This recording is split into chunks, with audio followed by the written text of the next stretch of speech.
like so many kids on the street doing drugs, selling themselves because the parents didn't want them most likely. Because they actually tried to most likely Yeah. So, is that better? Is that really better? Let me answer with a question. Would it be okay when we're talking about a born child? Let's say a man and a woman, husband and wife, they have a born child, and they have difficult situations. Maybe drug abuse is going on, maybe financial difficulties. Would it be okay to kill that born child because it's a hindrance and we don't want it to grow up in an environment where it's tough? Would it be okay to kill the born child? Are we talking about killing born children? We're talking about abortion. See, that's why we need to establish what is the unborn, because if it's wrong to kill the born child, then why are we doing it with the unborn child in the womb?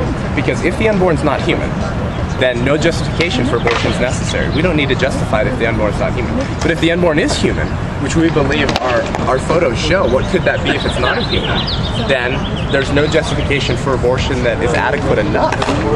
So the question comes back to really, what is the unborn? If it's not a human, we don't need to worry about killing it. But if it is, it's worthy of protection. It has an intrinsic value because it is human, just like we share.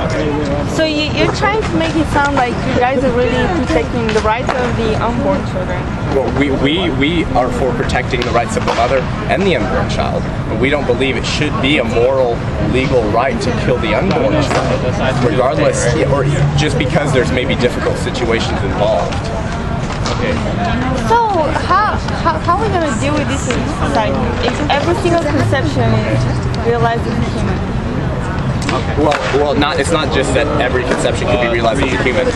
Every conception does mark the beginning. Have you actually seen families where people do have children that they don't want to have, that were not planned, children are not cared for? I'm actually way more concerned about the well-being of these children than the well-being of a fetus that's like 8 weeks, old. Really big, because they then have a real living human that's gonna suffer for the rest of their life due to the consequences of them coming to the world in a could we fairly where say then, could we go to born children and say, I don't want you to suffer for the rest of your life, so I'm going to kill you now? Did this before they were born? But you don't See, have exactly. to, So what's the question come back to? Right? The question isn't about financial difficulty. The question is not about circumstances that the mother and child are in. The question is, what is the unborn? Because if the unborn child is just as human as the born child, when in that situation we reject killing that child, then why are we doing it in the womb?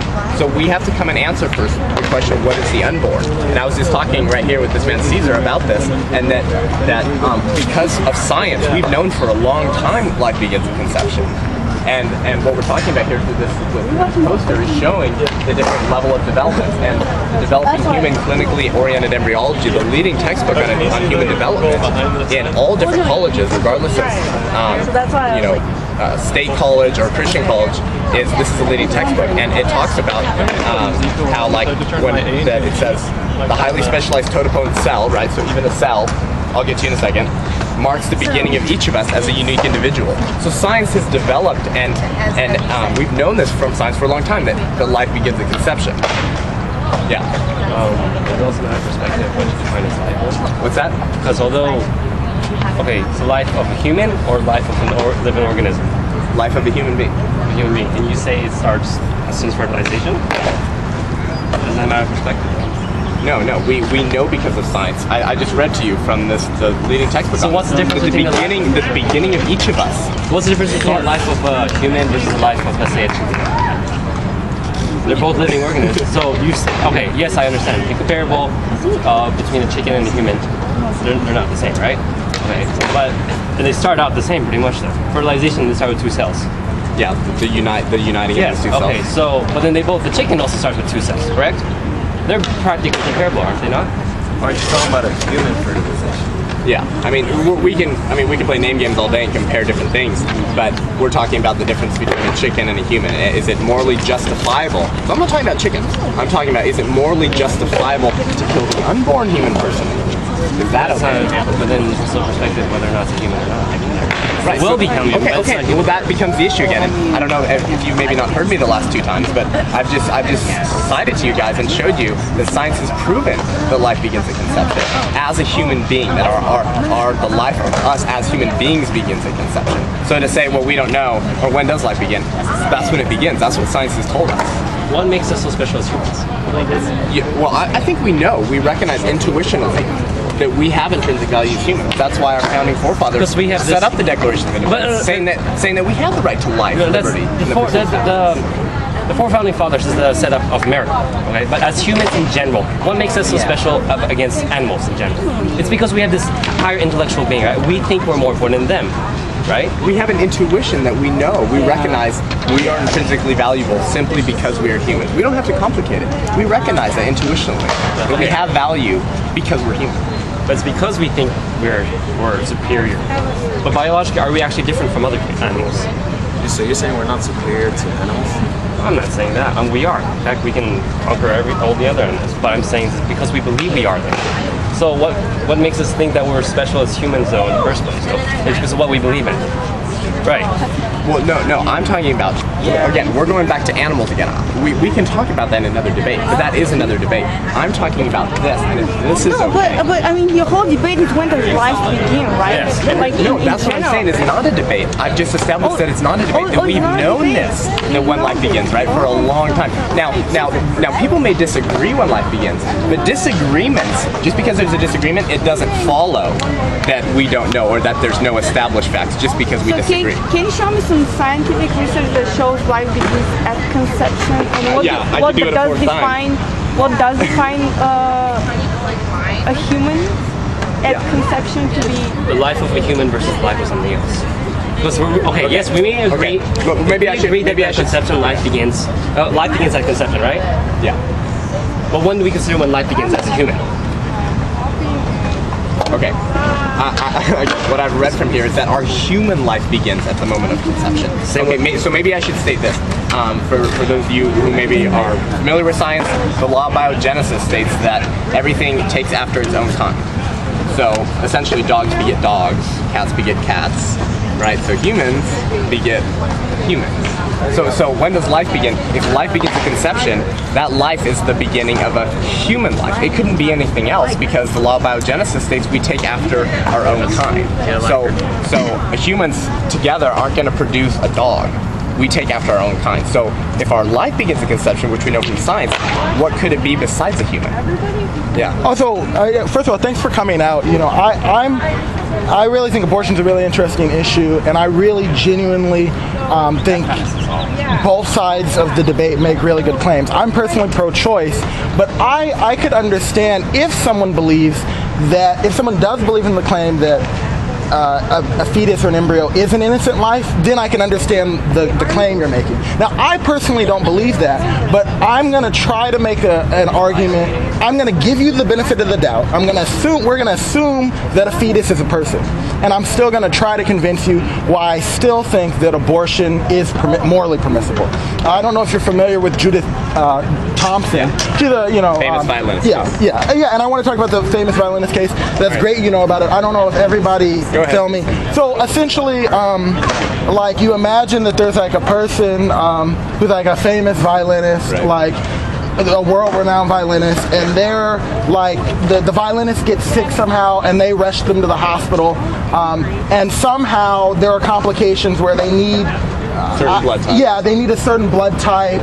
There are variations. Sometimes it's like they need to be tied up to a person because of a kidney or something. Yeah. But they need a certain blood type. So what I would do is I would kidnap you.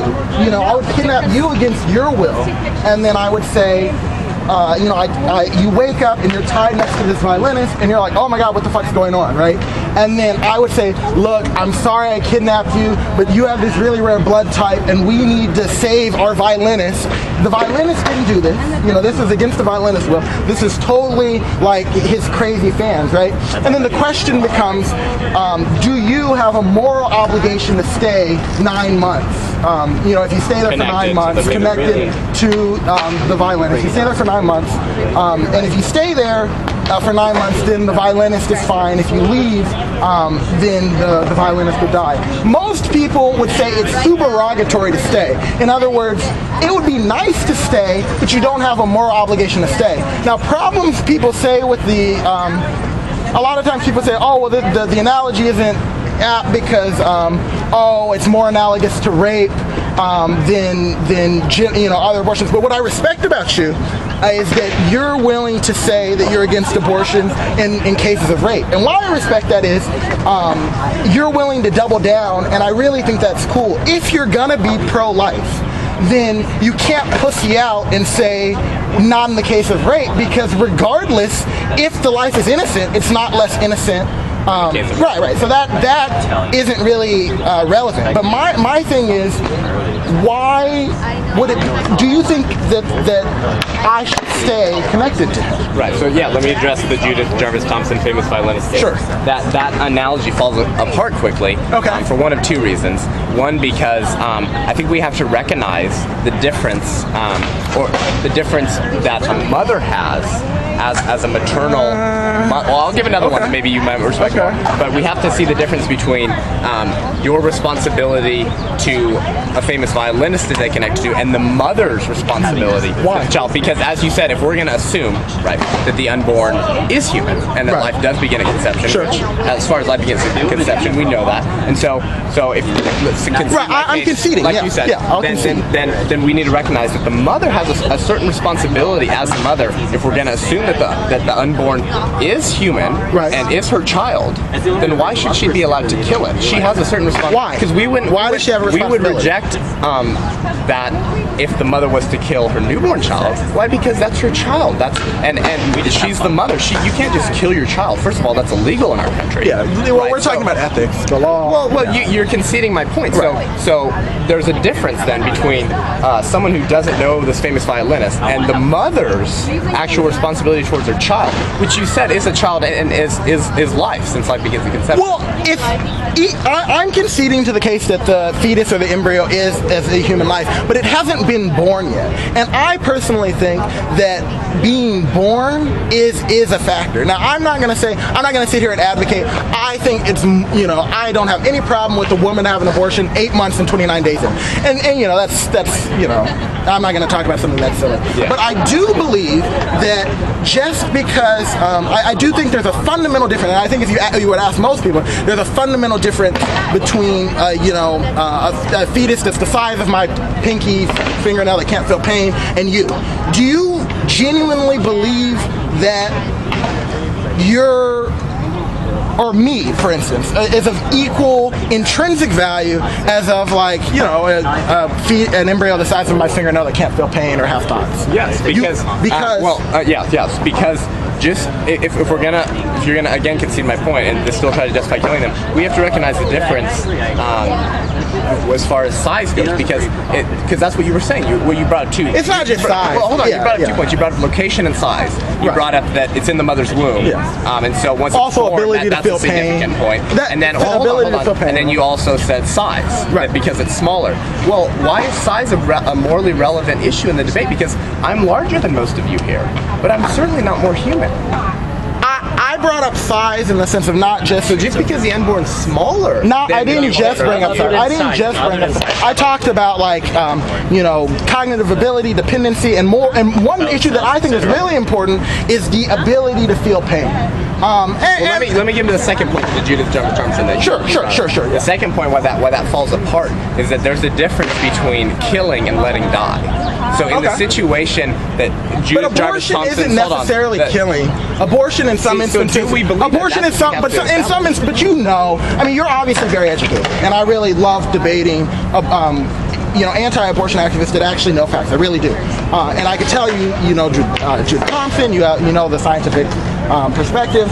So that in some instances abortion is letting die. Oftentimes what they'll do is they'll remove the embryo or the fetus. It's not like we're just going up there and we're jamming a hacksaw up there. That's the case. So I disagree. That's just factually not true. I'm sorry. I don't know what to say. Well then I invite you to please visit our website. But even besides that, okay, hold on. Does this look like something that was just suctioned out? I mean, these are hands that were 8-week aborted babies. No, I know the baby. So, okay. All this pictures, no. Why does that matter? Because maybe they don't do that anymore.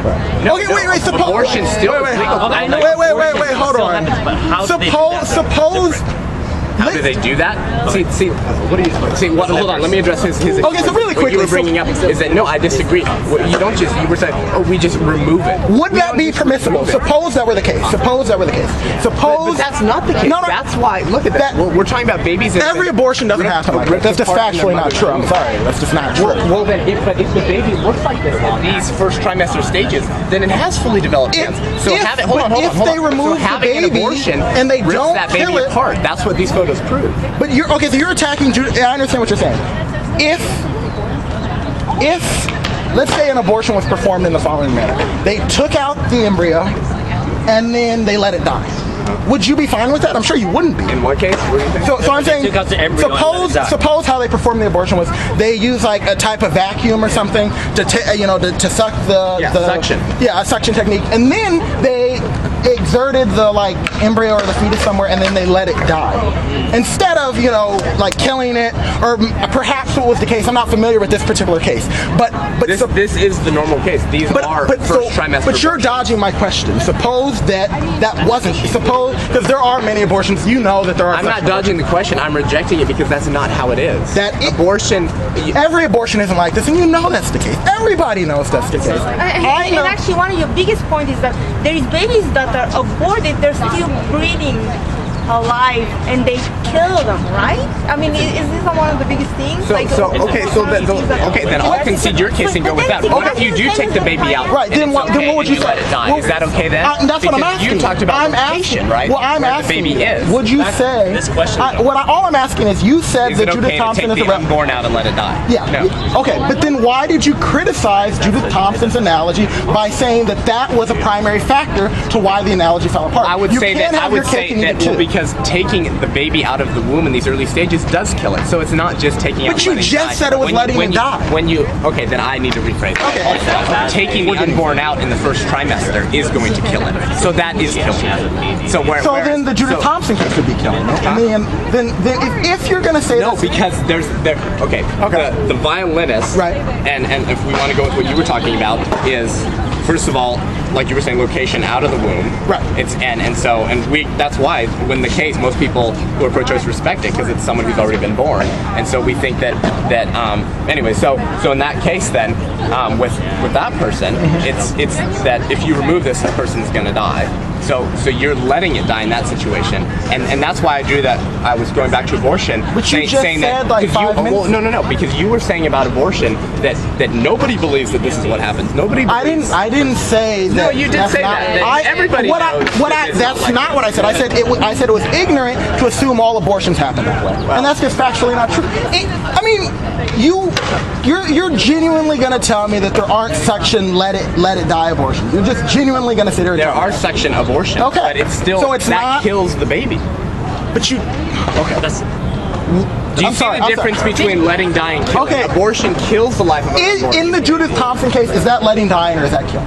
Letting die. Okay, so you said it was letting die because you're unhooking the person, and the consequence is you're not directly leading to the death. Once you unhook them, then eventually the thing dies, right? That's why it's letting die rather than killing, okay? How is that any different than if I were to, go into a woman's womb, take the embryo out, and then leave it there to die? How is that any different? Right, and I'm rejecting that because with abortions, most of the time and oftentimes you have to cut the baby down first before they section out. So that's why our pictures. Not in early. That's why these are all first trimesters. Almost all these we have here. These. Look, I'm just saying. 8 weeks is that second? Oh, I thought I misread. I'm sorry. What I'm saying is you're dodging my question. Why are the unborn baby's arms ripped to pieces then? I'm sorry, I shouldn't be yelling. That was rude. I'm not talking about this case. I'm asking about my case that I'm talking about. I'm saying, suppose, because many abortions are performed this way, whether you want to accept it or not. Suppose I suck embryo out of a womb, and then I put it here, and then it dies. Is that letting die, or is that killing? Yeah. I think I have an answer for your question. Okay. The difference would be, so we're talking about the difference between the person who is hooked up to the kidney of the woman, right, or the violinist. The violinist who is hooked up to this woman's kidney, right? Sure. Would you agree that's artificial? That's extraordinary life support. I mean, it's a thought experiment. Yeah, sure. And it's actually legal in this country to unplug people from life support and let them die. It's not. It's actually legal to have an abortion. Let me give the answer. Right. Yeah, I'm sorry. Thank you.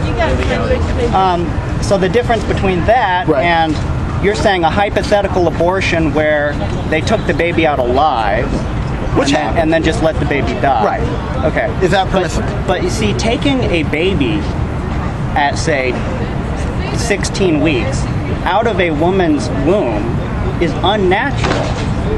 You see the difference? That is an unnatural thing to do. But I don't understand. I don't understand why that's relevant to the ethical problem. Same with the law. I don't see what the law has to do with anything. It's relevant because there's a difference between extraordinary artificial life support and what happens naturally, biologically.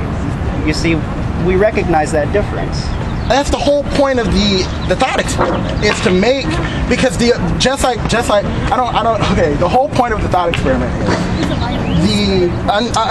the whole violinist hooking someone up to a kidney, blah blah blah. That's biomedical. That's not a natural thing. Same with an abortion. That's the whole point of the experiment. All we're pointing out is that there are crucial differences that make the analogy fail to prove the point. Okay, but I'm asking. So suppose a woman was pregnant for a week or two. Okay, just a week or two. Okay.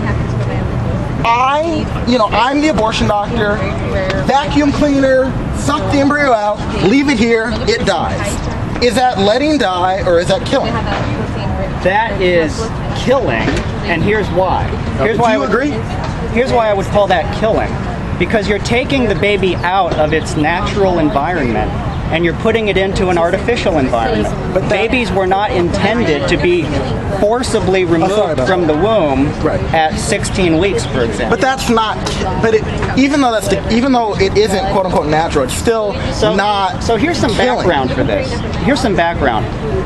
When you withhold food, water, and oxygen from a person, and that kills them, that is not letting die, that is killing. Now, you could say it's letting die because all you're doing is withholding things.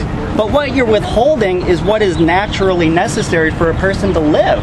But it's like saying that a person in outer space, if you put a person in outer space and they can't breathe, you didn't kill them, you just let them die. That's ridiculous, right? I think that analogy is a tiny bit extreme. We'll use your first one. Why is that analogy extreme? So I'll talk about your first analogy first. So you talked about if I take, if I put him in a chamber and then he doesn't eat food for a while, he'll eventually die, right? There's a fundamental difference between me literally going there with a gun and shooting it in the head. And I think you guys understand there's a difference between murdering somebody and letting someone die. You're obviously very, very familiar with biomedical ethics. So you were talking about about 20 minutes ago or 15 minutes ago, you were talking about the law. And I just want to highlight that there is a fundamental difference between killing and letting die. You even raised it before, and I don't think that that's fair game to criticize Ms. Thompson's argument, which I think is arguably the greatest pro-choice thought experiment in modern philosophical history. That's why it's the go-to experiment. But I'm just trying to understand, would you, and I'm curious just out of curiosity, would you say that it's wrong to unhook yourself from the violinist? Well, can I field that one? Sure. Go ahead. When I hear letting die, that to me speaks of letting somebody naturally die. You're using extraordinary measures to keep somebody alive when naturally they would die. There's a certain extent to which we have an obligation to our fellow man to help them out. Somebody's dying, somebody's bleeding to death. I have a certain obligation to go and wrap that guy, put a tourniquet on there. Hold on, let me finish, please. Go on. And prevent that person from dying. I have a kind of an obligation. A moral obligation, right? There's something else where somebody is terminally ill, or they're in a state where they've had an accident.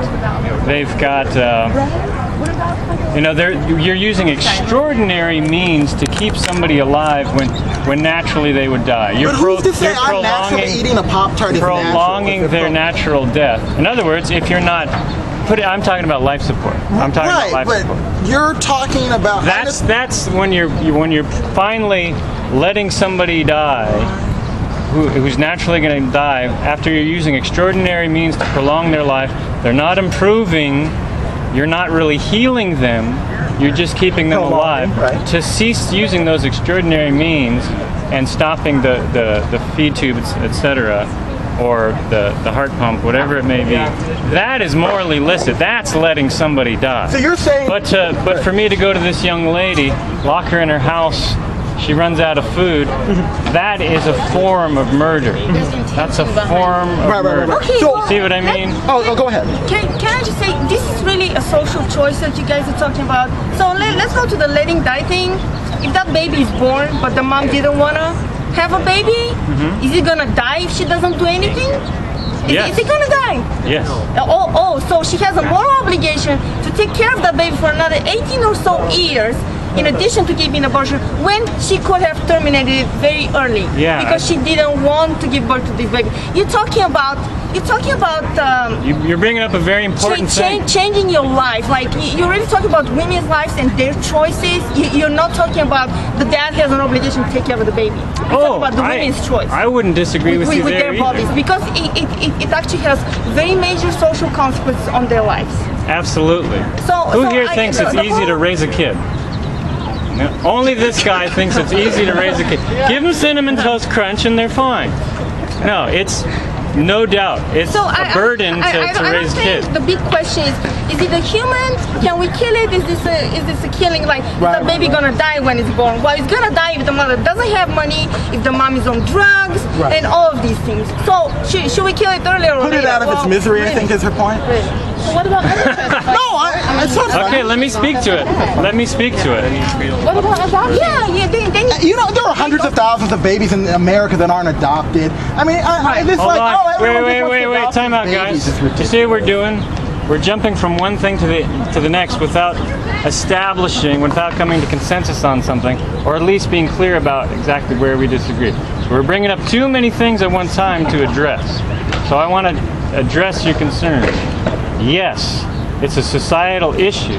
Yes, having a kid changed your life forever. Absolutely. And you're speaking about obligation. Yes, we as parents, those who are parents, have an obligation to their own child that they don't have an obligation. In other words, it's different than their obligation to somebody else. Right, and you're trying to legislate that obligation. You're not making it a No, choice. I'm sorry. At least when we're talking about afterbirth, you know, if say I have a kid and he throws a rock through a window, I don't say, hey, he did it. No, I'm liable for that because I have an obligation to raise my children to not do that. I have to pay for it, right? Everybody understands that? So I have an obligation to my own kid that I don't have to other people.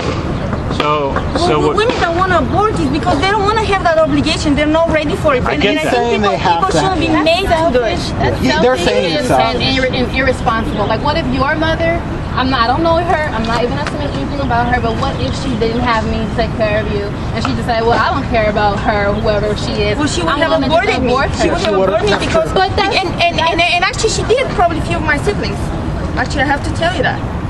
So they were your siblings. I just think So they were humans? Hypothetical. They were conception. Well, yeah. I mean, you call them siblings, so they must have been human. you said another important thing that I want to address, though. And you know what?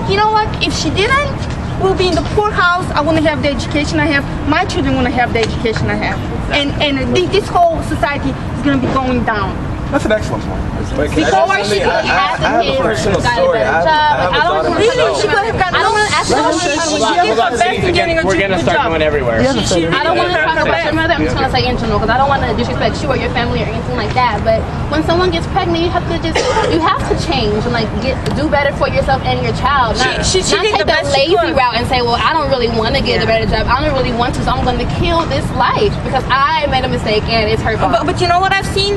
women that have 7 kids don't take care of them very well, And they all do because horribly. there is only so much attention you can give to one kid, and every one of them needs love, and everyone needs attention, and needs care, and needs money, and needs food, and one woman can't do this for a lot of kids. I've seen women do that before. It can be very I've seen difficult. women do that. Sometimes it's not. Sometimes it's not. But it's responsibility, Sometimes it's not you know?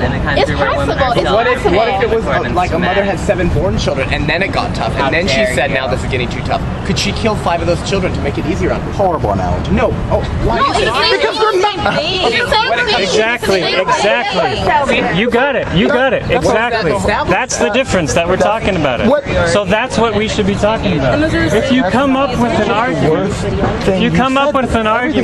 that can't apply to born kids too, I mean that you would disagree, you would change your mind if we're talking about a newborn, then therefore we have to talk about what this is.